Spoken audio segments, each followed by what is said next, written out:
हमारे इस press conference में मेरे साथ हमारे कैबिनेट कोलीग श्री विक्रमादित्य सिंह जी हैं। आज हमारी कैबिनेट की बैठक माननीय मुख्यमंत्री ठाकुर सुखविंदर सिंह सुक्खू की अध्यक्षता में ठीक 11 बजे शुरू हुई है और जो अभी कुछ देर पहले जो है अभी समाप्त हुई है।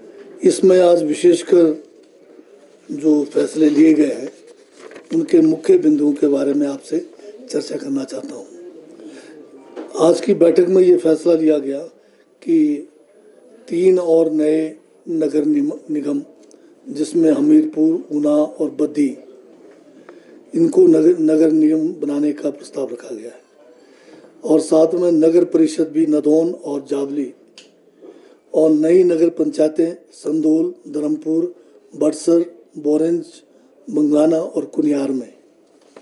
इसके अलावा आज जो है हमारे पीडब्ल्यूडी में जो मल्टीटास्क वर्कर्स हैं उनकी जो ऑनरेरियम है उसको 500 रुपये बढ़ाकर अब इनको टोटल 5,000 पर महीना मिलेगा। इसके साथ में यहाँ पर जो है कि कैबिनेट ने ये भी आज जो है प्रस्ताव में फैसला किया कि जो 70 साल से ऊपर जो हमारे वरिष्ठ नागरिक हैं उनको आयुष्मान भारत की स्कीम योजना है उसमें लाया जाएगा और इनको जो है एडिशनल जो टॉप अप करके कुल 5 लाख रुपए पर एनम का जो है इनको फ़ायदा दिया जाएगा। इसके साथ में ये भी आज जो है कैबिनेट में फैसला हुआ कि जो हमारे फाइनेंशियल असिस्टेंट्स जो विडो है, सिंगल विडोज़ हैं या सिंगल डेस्टिट्यूट लेडीज़ हैं उनके लिए जो है या दिव्यांग लेडीज़ हैं उनको मकान बनाने के लिए 3 लाख रुपए सरकार देगी। कैबिनेट ने यह भी फैसला किया है कि मुख्यमंत्री सुख आश्रय योजना को जो है अब उन जो बच्चों को भी इसका लाभ मिलेगा या उन 27 साल तक के जो लोग हैं उनको मिलेगा जिनको उनके माँ बाप ने किसी कारण से जो है सरेंडर किया या छोड़ दिया हुआ है। इसके साथ में जो राजीव गांधी स्वरोजगार स्टार्टअप योजना जो 2023 में जो इसको लागू करने की घोषणा हुई थी उसमें अब 50,000 रुपये जो है रेंट पर ई टैक्सीज को जो है गवर्नमेंट डिपार्टमेंट के साथ जो है अटैच किया जाएगा और इसमें जो है 50% जो है इसमें सब्सिडी दिया जाएगा। इसके अलावा 40% जो है बैंक से लोन लिया जाएगा और साथ में 10% जो है इसमें जो बेनिफिशियरी है उसका कंट्रीब्यूशन होगा। इसके साथ में 30 पोस्ट जो है सीनियर रेजिडेंट डॉक्टर्स का जो है हमारे doctor Radha Krishna government medical college Hamirpur के लिए सैंक्शन हुए हैं। उसके साथ में 326 और एंसिलरी स्टाफ के लिए भी पोस्ट सैंक्शन किए गए। कैबिनेट ने साथ में जो है मेडिकल कॉलेज हमीरपुर के लिए भी सैंक्शन किया है। कैबिनेट ने 28 पोस्ट जो है विभिन्न कैटेगरीज के जो है फिशरी डिपार्टमेंट के लिए भी मंजूर किया है। कैबिनेट ने साथ में 25 post assistant state taxes and excise officers जो है एक्साइज एंड टैक्सेशन डिपार्टमेंट के लिए भी स्वीकृत किया है। 10 पोस्ट जो है हमारे हिमाचल प्रदेश राज्य चयन आयोग हमीरपुर के लिए भी जो है मंजूर किया गया है। कैबिनेट ने यह भी फैसला किया है कि 6 पोस्ट जो है अलग अलग कैटेगरी के जो है नया ब्लॉक मेडिकल ऑफिस जो देरा में खुला है कांगड़ा में उसके लिए भी मंजूर किया है। कैबिनेट ने यह भी फैसला किया है कि जो हमारा न्यूली जो है कम्युनिटी हेल्थ सेंटर जो गुमा में शिमला में अपग्रेड हुआ है उसके लिए भी पोस्टें मंजूर की है। 4 पोस्ट जो है अलग अलग कैटेगरीज के मंजूर किए हैं। कैबिनेट ने यह भी फैसला लिया है कि जो हमारे एक प्राइवेट नर्सिंग कॉलेज ऊना में है, ऊना हरोली में है, उसके जो जीएनएम के जो पोस्ट हैं 40 को बढ़ाकर 60 सीटें की हैं। टेक्निकल जो मैकेनिकल टेक्नीशियन के इलेक्ट्रिकल इंजीनियरिंग, जो इलेक्ट्रिकल व्हीकल टेक्नोलॉजी, ये जो गवर्नमेंट हाइड्रो इंजीनियरिंग कॉलेज जो हमारे बिलासपुर में है, उसमें ये कोर्सें शुरू की जाएगी। इसके साथ जो है इसमें diploma course of computer engineering and internet of things at government polytechnic college Hamirpur में भी शुरू किया जाएगा।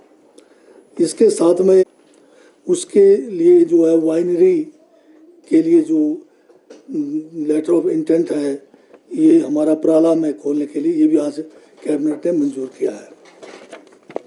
तो ये आज के जो हमारे कैबिनेट में विशेष जो मुद्दे थे, उसके बारे में मैंने आपसे ब्रीफ में इसका चर्चा की है।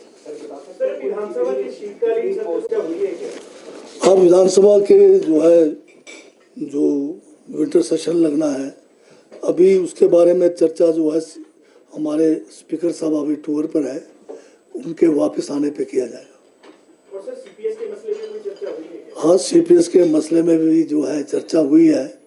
इसमें जो है हाई कोर्ट के फैसले के खिलाफ में जो है हम सुप्रीम कोर्ट जा रहे हैं, और सुप्रीम कोर्ट में ही अब आगे की जो है बात बनेगी। सर कुल कितनी पोस्टें हैं ये जो आप लोग बता रहे हैं? अब मैंने टोटल तो अभी किया नहीं है, पर काफ़ी पोस्टें हैं जो डिटेल में मैंने आपसे साझा किया है। सरकार का 2 साल का कार्यकाल पूरा हुआ है, क्या कोई समारोह आयोजित करने पर आज चर्चा हुई है? हाँ, अभी उसका फाइनल नहीं हुआ, पर जो है एक फॉर्मल बात उस पर हुई है।